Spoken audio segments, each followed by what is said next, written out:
When I first thought about starting this business, I didn't know how I was going to charge for things. Should I charge for labor and materials like most contractors do, or should I charge based on job types, which is more productizable, more standardizable? Izable? Are those words? Anyway, but the more I've researched, the more I've realized that the labor and materials thing doesn't fit for what I'm trying to build.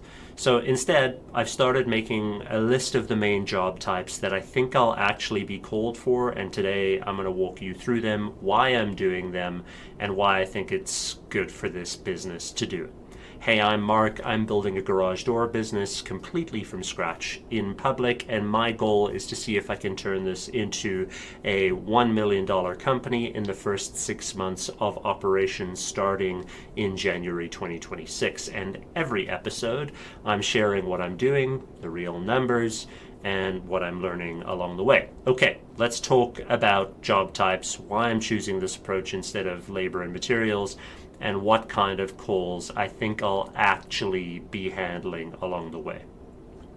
So when I started planning this business, the simplest thing to do seemed like charging for time and materials. And you see it everywhere, right? Like you hire someone to build a deck or someone to fix something in your house, you would get a line item charge for the labor, a line item charge for the materials, and there would be markups along the way. But here's why I don't think that works for this type of business or for me in general. First, it feels unpredictable to the customer. If I don't know how long a job will take, which is true because I don't know how long a job will take, I've got a rough idea, then neither does the customer. And then that creates tension right away. And no one wants a mystery bill, right? Like no one wants extra labor charges that they weren't expecting.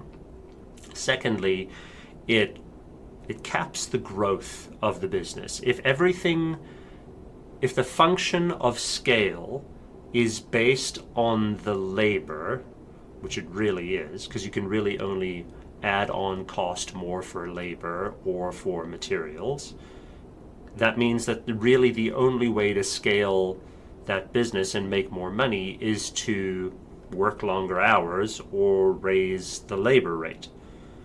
Working longer hours isn't sustainable. You want to increase the job type more than anything, I would think. So I don't know if that makes sense, but that's the way that I'm viewing it. And then third, it's messy, right? Like if I add more employees later, then everyone starts adding their own labor time, and one guy takes 45 minutes and another guy takes an hour and a half to finish a job.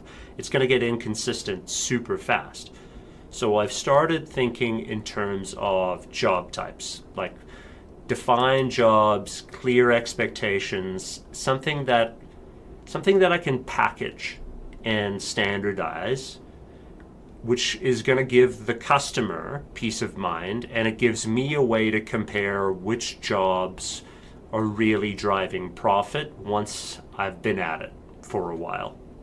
It's also easier to scale based on that once you start productizing the service offering. And one thing that I've learned in a couple of other businesses that I've started and run is the faster you can productize your service offering, the easier that service offering is to sell and to scale.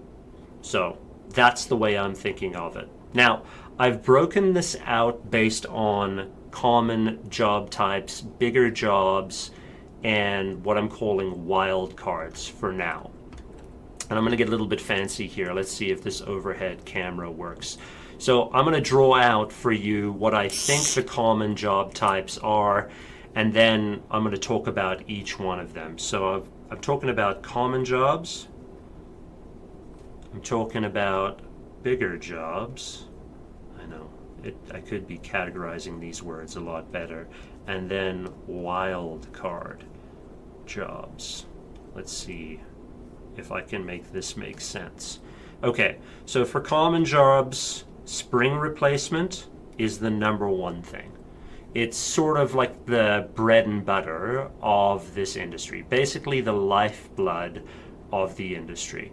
Then you've got cable replacement, which is not as common, but still pretty common because often gets tied to spring replacement. So not as big of a job, but if your spring goes, most likely your cables need to be replaced as well, because there's probably like fraying and wear and age that goes with them.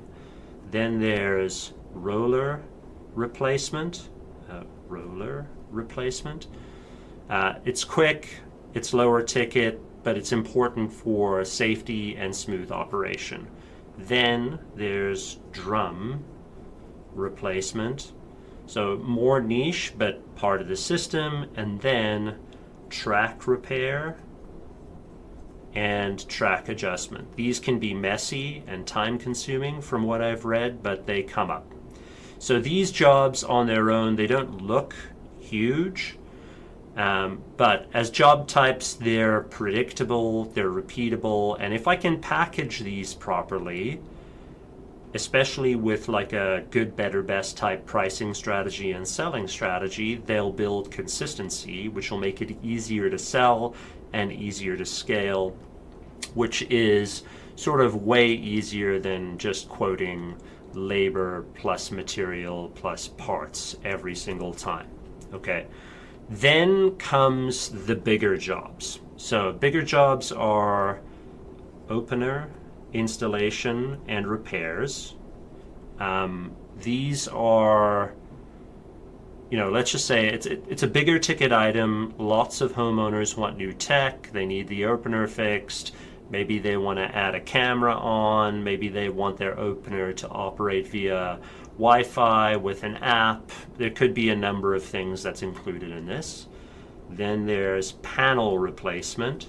So one of the panels of the door breaks, or there's an issue with it. It's complicated depending on the door type, but potentially higher value. Then there's full door installations. So a door installation is the big one. This is the high ticket item, right? Higher costs too, because labor and materials are higher, but this one could equal, like 3 or 4 days worth of repairs. Spring and summer, see a lot of these. And then insulation, and weather stripping. I think this is not really that massive of a job on its own, but it's something that can be stacked onto bigger jobs. So the idea here is that these jobs, these are the jobs where having job-based pricing matters the most. So if I just say labor plus materials, it looks random. But if I can say something like, oh, here's an opener install package and here's what's included, that's easier for the customer to understand. It's easier for me to train techs on to sell, and it's easier to scale. Okay, so those are the bigger jobs. Then come the wildcard jobs. So these are the ones that I'm not really sure about yet, so that's kind of why I'm calling them wildcards. But these are the jobs where I expect to learn the most in the first year. Some of them might not be worth it long term. Others might become my best marketing hooks. I have no idea. But these include tune-ups and inspections, remotes, like if the remote isn't working anymore, and accessories, and then emergency calls. This is like middle of the night, higher stress, but potentially higher margins. I haven't decided yet how this is going to look. But even here, I'd rather define these as job types than just random labor and parts. That way I can track over time which jobs bring in profit, which ones bring in repeat customers, and which ones I should stop doing. So these are the 3 job types that I'm thinking of doing in the business. I'm not really sure how it's going to all work out with each of them. But that's sort of my first attempt at mapping it out in terms of job types, from the small sort of bread and butter repairs to the bigger installs that move the needle to the wild cards that I don't really fully understand yet. For me, thinking in terms of job types instead of labor and materials makes sense in terms of scalability, what it means to the customers in terms of like clearer offering.